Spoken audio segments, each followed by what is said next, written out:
Assalamualaikum warahmatullahi wabarakatuh. Perkenalkan, saya Desi Silvia dari SD Negeri 234 Palembang, calon guru penggerak angkatan 11, kelas 11.106.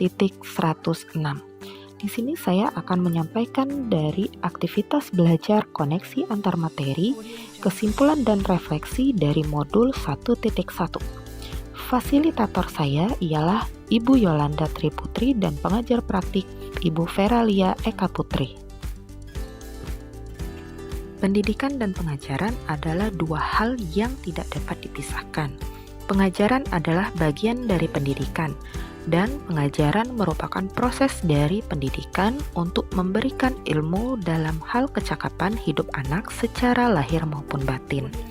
Sedangkan pendidikan adalah menuntun atau memberikan bimbingan terhadap segala kekuatan kodrat yang dimiliki anak agar mereka dapat mencapai keselamatan dan kebahagiaan setinggi-tingginya, baik sebagai manusia maupun sebagai anggota masyarakat. Berikut pertanyaan pemantik untuk menarik kesimpulan dan refleksi pada modul 1.1. Yang pertama, apa yang Anda percaya tentang murid dan pembelajaran di kelas sebelum Anda mempelajari modul 1.1? Kedua, apa yang berubah dari pemikiran atau perilaku Anda setelah mempelajari modul ini? Dan yang terakhir, apa yang dapat segera Anda terapkan lebih baik agar kelas Anda mencerminkan pemikiran Ki Hajar Dewantara?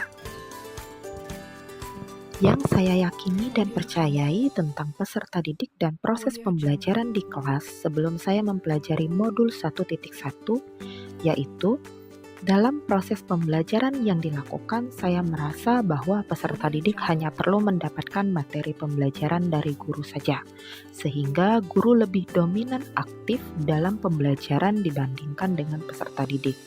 Karena menurut saya, guru memiliki peran penting dalam pembelajaran, di mana guru sebagai sumber ilmu utama di sekolah, sehingga guru menjadi kunci utama agar kegiatan pembelajaran berjalan dengan baik dan peserta didik dapat mencapai keberhasilan dalam pembelajaran.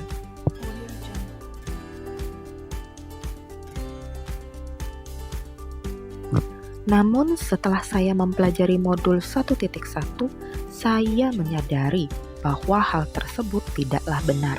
Sehingga yang harus saya lakukan dalam proses pembelajaran adalah bahwa kegiatan pembelajaran dilaksanakan harus berpihak dan berpusat pada peserta didik.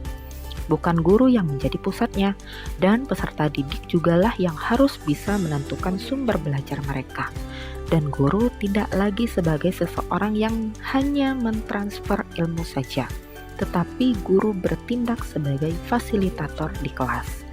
Guru harus dapat membimbing, menuntun, mengembangkan, dan memenuhi kebutuhan belajar peserta didik, agar mereka dapat menjadi manusia yang mencapai keselamatan dan kebahagiaan yang setinggi-tingginya.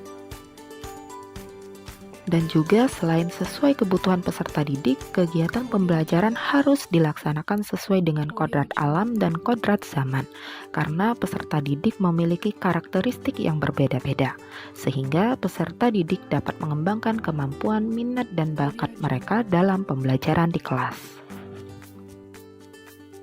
Kemudian sebelum mempelajari modul 1.1, dulu saya juga yakini dan percayai tentang peserta didik dan proses pembelajaran di kelas sebelumnya bahwa peserta didik tidak dapat dikatakan berhasil dalam pembelajaran jika tidak dapat mencapai nilai KKM atau kriteria ketuntasan minimum. Sehingga guru berfokus pada meningkatkan pengetahuan peserta didik saja, dan kebanyakan proses pembelajaran dilakukan dengan metode ceramah dan melupakan minat dan bakat peserta didik, sehingga menyebabkan peserta didik tidak dapat mengembangkan bakat keterampilan yang mereka miliki, dan hasil pembelajaran yang dilaksanakan pun tidak maksimal bagi peserta didik. Apalagi saat proses pembelajaran di akhir semester, terkadang guru harus kejar-kejaran untuk menyelesaikan materi pembelajaran, sehingga pembelajaran yang dilaksanakan di kelas kurang maksimal dan tidak mencapai hasil yang memuaskan.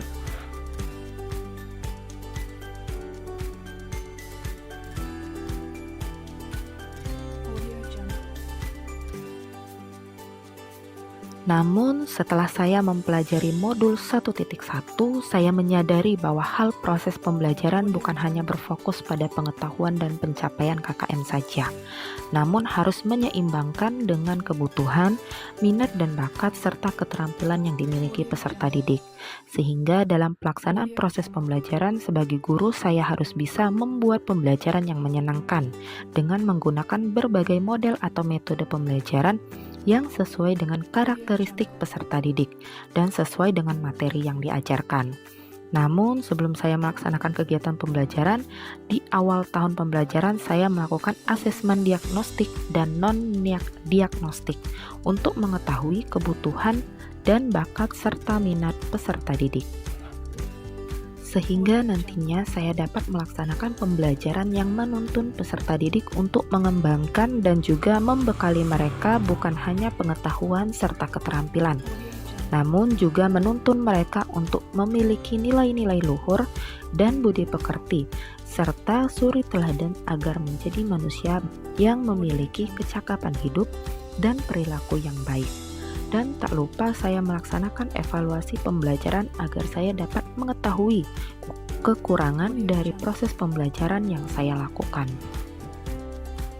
yang dapat segera saya terapkan dalam kegiatan pembelajaran di kelas saya agar mencerminkan pemikiran Ki Hajar Dewantara adalah yang pertama, melaksanakan proses pembelajaran yang menuntun peserta didik, kemudian mengenali karakter dan latar belakang peserta didik dengan melakukan asesmen di awal pembelajaran, kemudian menyediakan kebutuhan proses pembelajaran peserta didik yang sesuai dengan bakat dan minat mereka.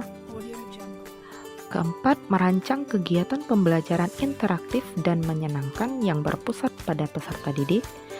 Menerapkan pembelajaran sesuai kodrat zaman abad 21 yaitu kreatif, berpikir kritis, komunikatif, dan kolaborasi. Dan yang terakhir, melakukan pengembangan diri dengan mempelajari berbagai metode pembelajaran yang berpihak kepada peserta didik.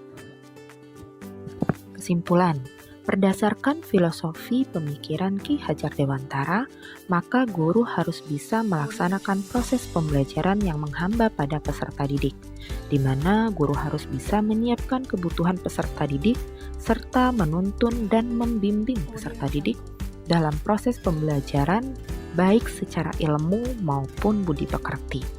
Karena pendidikan dan pengajaran seorang guru dalam proses pembelajaran adalah bagaimana seorang guru harus bisa membentuk karakter seorang anak menjadi manusia yang berbudaya, bermakna bagi dirinya sendiri dan masyarakat.